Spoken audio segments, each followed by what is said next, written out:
आसन में बैठा हूं, मुझे मालूम है इस प्रकार से रुपया इतनी तेजी से गिर नहीं सकता। ये वीडियो देखने के बाद मेरे को ये लगा कि हमने गलत आदमी को प्राइम मिनिस्टर बना दिया। लेकिन फिर मैंने चैट जीपीटी से सवाल पूछा कि is government responsible for fall of Indian rupee against dollar.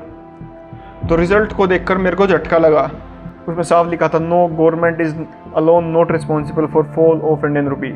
तो फिर रिस्पॉन्सिबल कौन है? तो मैंने थोड़ा और रिसर्च किया तो ये मालूम पड़ा कि market force is responsible for fall of Indian rupee in present time. ये पूरा डॉलर का और रुपी का एक्सचेंज रेट सिस्टम सिर्फ एक प्रिंसिपल के ऊपर वर्क करता है कि जिस चीज़ की भी शॉर्टेज होगी वही महंगा हो जाएगा। आपने देखा होगा कि कई बार मार्केट के अंदर प्याज की शॉर्टेज हो जाती है तो प्याज महंगी हो जाती है। ऐसा ही इसका, जब डॉलर की मार्केट के अंदर शॉर्टेज होगी तो डॉलर महंगा हो जाएगा रुपये के अगेंस्ट। सपोज करो कि पहले $1 90 रुपीज़ में मिलता था, लेकिन अब डॉलर की शॉर्टेज होगी तो अब डॉलर 95 में मिलेगा। लेकिन ये डॉलर की शॉर्टेज हुई कैसे?